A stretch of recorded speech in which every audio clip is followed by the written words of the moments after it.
안녕하세요. 피부명리 통변술 비결. 오늘 공부하실 내용은 여명사주의 양기가 강하면 이러한 주제를 달았는데, 여명사주에 음기가 넉넉한 것은 문제가 되지 않으며 남명사주에 양기가 넉넉한 것은 문제가 되지 않지만, 여명사주에 양천간으로 태어나서 그리고 양기가 강하고 음기가 약하거나, 남명사주가 음기로 태어나서 음기는 강하고 양기는 약하다면 이것이 문제가 된다 그래요. 그래서 그런 사주는 어떠한 사주인지 공부를 해보시자고요.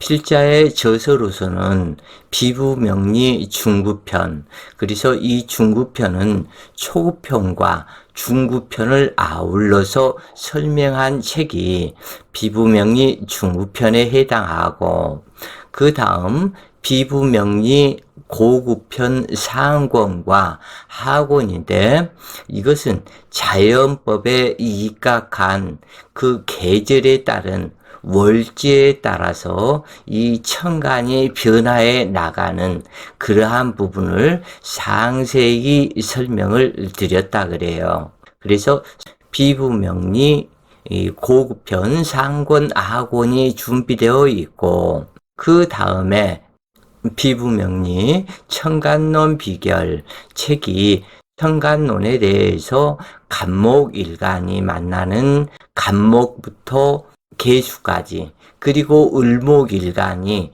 간목부터 계수까지, 이런 식으로 해서 전체적으로 천간론이 만나는 글자와 좋고 나쁜 점을 설명을 드린 책이 천간론 비결이다 그래요. 그 다음 책이 피부명리 일주론 비결. 이것은 일주론은 60간지 일주론에 해당되는데, 일주론에 대해서 심층 분석을 해서 일주론의 좋고 나쁘고 장점 단점, 주의해야 할 점, 이러한 부분들을 일주론에 구성을 시켰다 그래요. 그래서 책을 구입하셔서 공부를 하시면 약 1000여 편의 유튜브 동영상과 함께 책으로 공부를 하시면은 공부하시기가 쉬울 것이다 그래요. 을사년 무인월 정미일주가 정미시에 태어나서 자기 앉은 자리 미토이고, 그래서 화기를 가두는 미토이다. 그래서 병화의 복사열로 작용하는 이 미토가 인월에 태어나서 아직 자녀 한기도 많이 남아 있을 법 하지만은, 정미일주가 정미시에 태어나고, 그리고 을사년의 무인월이다 보니까 전부 다 양기만 많고 음기는 없다 그래요.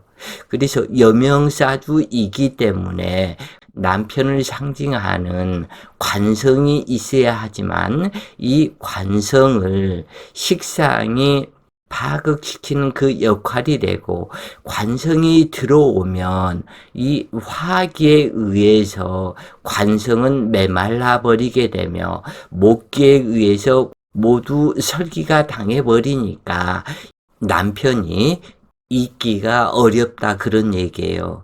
그렇기 때문에 개성이 있어서 관성을 보호를 해준다면 이 문제가 없지만은, 개성이 없기 때문에 문제이다. 경화일간이라면 이것은 염상격에도 해당이 된다. 그런데 이 경화일간이기 때문에 염상격이 되지 못한다. 병화와 정화의 차이점으로 볼 것 같으면, 병화는 불꽃이 하늘로 올라가는 형상이요, 정화는 불길이 땅으로 내려앉는 그런 형상이다. 그리고 이 미토는 신금을 원해서 미중 을정과 신중 경금 임수가 을목과 정화의 합을 하기 때문에 이 미토는 신금을 매우 반기는 성분이다. 그래서 사중경금이 있고 미토는 이음지이기 때문에 염산격이 되지 못한다. 그런 얘기예요. 자, 그러면은 이 여성은 어떠한 삶을 살게 되고 사주격은 어떻게 풀어나가야 되는지 글을 읽어보시자고요. 이 노래 간목이 투출하면 인수격이지만 간목 투출이 없고 을목이 목기를 대표하기 때문에 편인격이다 그래요. 그래서 간목이 투출했다면 정인격이 되고 을목이 투출을 했기 때문에 편인격이다. 이 을목은 인목의 착근처 두 개의 미토에 홍근처를 가지고 있기 때문에 이 을목으로 격을 정해서 편인격이 된다 그래요. 양천간인 병화의 을목은 정인이고 정화는 편인이지만 기질적인 측면에서는 음양간이 서로 다르다. 양간은 기를 따르고 음간은 질을 따른다. 그래서 기질이 되는데 양천간은 순행을 따르고 음천간은 역행을 한다. 그러므로 양천간은 인수가 생지와 욕지이고 음천간의 인수는 병지와 사지이다. 다시 말해서 이 음천간의 병지와 사지가 인수가 되고 양천간은 인수가 생지와 목욕지가 된다 그래요. 그렇기 때문에 이 음양간 12운성에 따라서 순행과 역행이 달라지고 운명을 상징하는 운계의 특성이 다르게 나타난다 그래요. 그러므로 양천간 인수월의 12운성은 순수하고 생기발랄하며 음천간의 12운성은 노련하고 노숙한 특징이 있기는 하지만 병사지인고로 늙어서 병이 들어가는 형상으로 무력해지는 운성이라고 통변하게 되는데, 그러므로 병화에서 인월은 장생이지만 정화의 인월은 사지가 되니 무덤 속에 들어가는 형국으로 음천가는 인수과다한 것은 흉하게 되어 그 삶이 평안해질 수 없으므로 반드시 지지 비견이나 겁재가 있어야 인수를 수용하게 된다. 이 정화의 임무는 간목을 태워서 경금을 기물로 만드는 것인데, 그래서 정화 일간의 경금이 없으면 빈처와 끌고 다니는 인생으로 정화의 임무가 없는 것과 같다. 인월정화의 간목만 있고 경금이 있으면 작은 아궁의 통나무를 넣어서 불태우는 것과 같아서 가난하지 않으면 단명하는 인생이 되므로 이때 반드시 무토의 옥나복로가 있거나 경금이 있어서 벽값 인정이 되어야 해당 육친의 덕이 좋아지고 평안함을 누리는 인생이 된다. 그래서 정화일간은 신강신약의 중요성보다 먼저 벽값 인정하는 경금과 옥나복로하는 무토가 있는가 없는가를 먼저 살피게 되는데, 벽값 인정이나 옥나복로의 명식이 되었다면 일생 평안한 삶을 살게 된다. 신약하다면 명식의 경금이 간목과 격하고 있으면 길하고 임수의 관인상도 길하지만 정화와 임수는 격하고 있는 것이 대체로 좋으며, 만약 병화가 투출되었다면 개수가 더욱 길하다. 만약 인수가 왕성한데도 경금이 없다면 반드시 빈궁하게 살게 된다. 당주 정미일주가 정미시에 태어나서 일간이 쌍둥이가 되고 지지 역시 쌍둥이가 되는 정상이다. 그래서 대체로 자기 간지와 똑같은 간지 시간대에 태어나면 그렇게 인생이 썩 명쾌한 인생이 되지 않는데, 여기 임수는 정화와 신약하다면 임수가 정임 한 목을 해서 회두생을 해서 다시 화기를 생하니까 반갑지만, 신강사주 정화는 임수가 약할 것이기 때문에 약한 임수가 정임 한목을 해서 이 정화를 생하게 되면 임수는 더욱더 허약해질 것이기 때문에 신강사주 임수는 격하고 있고 신약사주의 임수는 근접해도 상관이 없기는 하다 그래요. 정미일주가 정미시에 태어나기 때문에 쌍둥이 형상이 되는데 남편 입장에서 보면 누가 처인지 헷갈리게 되는 형상이다. 그러나 두 개의 정화는 끊임없이 임수를 탐하는 성격이 되어 명예와 남자를 탐하는 마음이 되어 애정사 문제가 있게 되는데 인미 기운에 없는 것에 대한 집착하는 마음이 더욱 강렬해지는 구조이다. 이 경금을 못 만난 정화는 자신의 임무를 망각하게 되어 일확천금 불로소득을 꿈꾸는 마음이 강하지만 게으른 성향으로 백마탄 왕자가 자기를 데려가 주기를 원하며 기다리지만 일지미토가 귀신이 되어 관사를 파극함으로 결혼하기 어렵고 결혼을 하더라도 가정사에 방해가 수시로 발생하게 되는 명식이다. 이처럼 두 개의 미토가 관성을 극하면 좋은 직장과 기술한 남편의 인연이 좋고 그러므로 남편 덕으로 살지 못하고 자신이 돈을 벌어서 남편을 부양하는 그런 남편이 인연이 된다. 즉 무력한 남편이 인연이라는 이야기이다.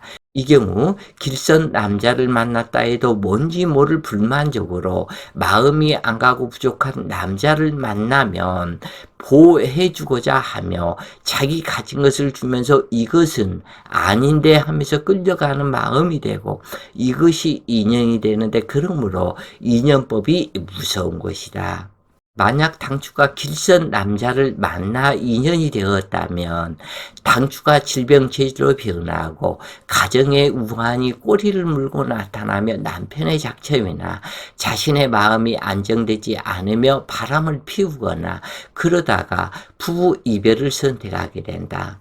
그래서 이 사주는 정미시에 태어나는 것이 아닌 무신시에 태어났다면 상당히 길해지는 사주가 된다. 인사시인 사명을 인목이 맡고 있으며 인미 기무성으로 발현되기 때문에 학면성으로 발현이 된다. 그래서 무신시에 태어났다면 그래도 신강사주이다. 왜냐하면 두 개의 무토에 오나복로가 있고 을목이 있기 때문에 그리고 사화가 있기 때문에 신강한 사주이다. 그래서 무신시에 태어나면 무신시가 용신이 되기 때문에 상당히 길한 이 자식을 만나고 남편을 만나는 구조가 되는데 이 사주는 정미시 한 글자로 인해서 인생이 많이 악하게 되는 그러한 구조이다 그래요. 인월정화는 자녀 한계가 있는 것이 정상이지만 이 사주는 인월에 심한 가뭄이 들었고 월주공망으로 자수성가를 이루지 않는 한 부모 형제 동료덕이 작다. 무토가 용신이며 수기를 만들어주는 재성운이 제일 길하다. 식상이 용신이 되었다고 해도 미토는 기신이며 습토 우직이라다. 만약 이 사주가 병화 일간이었다면 염상격을 논할 수 있겠지만 음일간은 염상격이 되지 않는다. 그리고 이 정화일간이 왜 무토를 그리 좋아하느냐면 즉 다시 얘기해서 이 정화일간의 간목도 좋아하지만 정화일간에 간목이 있을 때는 반드시 경금이 있기를 요구한다 그래요. 왜냐하면 벽값 인정이 되어야 쓰임받는 경금이 되기 때문에 그래서 경금의 벽값 인정을 좋아한다. 그리고 이 무토가 있을 것을 요구하는 것은 신약에 있을 때는 무토가 정화의 화로가 되어주고 신강에 있을 때는 이 정화의 화기를 이 무토가 수렴해서 조절하는 역할을 하기 때문에 신강에도 무토가 좋고 신약에도 무토가 좋다. 육친을 찾아보면 무관성사주의 무재성으로 용신이 남편이라는 법을 적용시켜 무토가 남편이다. 그러나 월주공망으로 무토가 공망이 되어 남편 덕을 기대하기 어렵다. 연간 을목이 친어머니이며 사중경금이 부친이고 두 개의 미토가 자식이 된다. 을목 어머니는 인목에 뿌리를 두었으나 수기가 없어서 바짝 마른 총목이 되었고 되고 인사 형살에 뿌리 내려야 하는 땅이 사막이므로 허약한 체질로 정서 불안과 신경이 예민하게 되는데 경대운 15세 김인년 어머니가 사망했다. 왜 경대운 15세 김인년의 어머니가 사망하게 되는지 이것을 밝혀보시라 그래요. 이것이 공부가 되기 때문에 왜 경대운 15년 기비세에 사망하게 되었는지 여기에서는 얘기를 드리지 않는다 그래요. 신사대운은 결혼하기 힘든 대운인데 26세 경원년 오미 합을 하는 세년으로 간신히 결혼을 했다. 그러나 정제운이 되는 비운에 결혼을 하면 부부 문제가 있을 것을 상징한다. 화염조토사주의 인미기문으로 투출된 무토가 남편이 되니 능력 없는 남자가 될 것이 정해진 운명이다. 왜냐하면 남편 입장에서 보면 공망이고 자신이 앉아야 할 자리를 스스로 극하는 입장으로 생계를 이루어야 할 재성이 없고 수기가 없으니 자신의 임무가 없게 되므로 게으른 사랑과 인연이 되는 것이다. 이런 사주의 이모대운은 마약과 같아서 바람나지 않는다면 그는 해탈한 성인이 될 것인데 이모대운은 이 임수는 정임 한목을 하고 이 오화는 미토와 합을 하기 때문에 천합 지합이 들어간다. 그러기 때문에 바람나지 않는다면 마약과 같은 운이 이모대운이다. 그래서 썩 좋은 것이 아니다. 그런 얘기예요. 그래서 이모대운은 대폐재 관제, 재앙이 발생하는 운으로 일시천합지합으로 문제가 되는 것이었는데 이 당주는 고괄살과 홍염살이 발동하여 음란함이 수치를 모를 정도가 되었다. 그랬기 때문에 부부 이별은 당연한 이야기로 그런데 남편이 무능력에서 이별을 한다는 데야 무슨 할 말이 있겠는가. 그러니까 다시 얘기하면 무토와 이 두 개의 미토가 임수를 완전히 파극시켜버리고 그리고 그것이 아니라 할지라도 이모대운이기 때문에 임수는 증발되어서 날아가는 임수이다. 그리고 재성이 남편을 상징한다면 문제가 없지만 식상이기 때문에 관성을 파극하는 그런 작용으로 나타나기 때문에 그리고 두 개의 미토가 당주의 작용이 되기 때문에 이 미토는 남편궁을 파극시키기 때문에 남편과 해로할 수 없는 명식이라고 이렇게 판단하게 된다 그래요. 그래서 여명사주가 이처럼 건조하면 수기를 찾게 되고 그 남자들은 수기가 되어 일부 종사할 수 없는 팔자가 되는데 이모대운에 고갈살과 홍염살이 발동하기 때문에 그 음란함이 수치를 모를 정도가 되었다고 하는데 그래서 이처럼 수기가 허약하고 화기만 강한 여성들은 일부 종사할 수 없는 팔자가 되는 것이다. 여명사주가 양기가 강하면 반드시 문제가 있게 되고 남명사주가 양기가 강한 것은 그렇게 큰 문제가 되는 것은 아니다 그래요. 그래서 이런 사주가 소리만 요란한 빈술에 끌고 다니는 인생이 되기 쉬우니 자기를 아는 것이 삶에 무엇보다도 중요한 도움이 될 것이다. 여명사주는 약간은 희나가면서도 관살이 유력하다면 인내력이 좋고 현모양처로 방종으로 흐르지 않는다 그래요. 오늘 공부가 본인들 공부에 많은 도움이 되셨기를 바라며 오늘도 좋은 시간 되세요. 파이팅!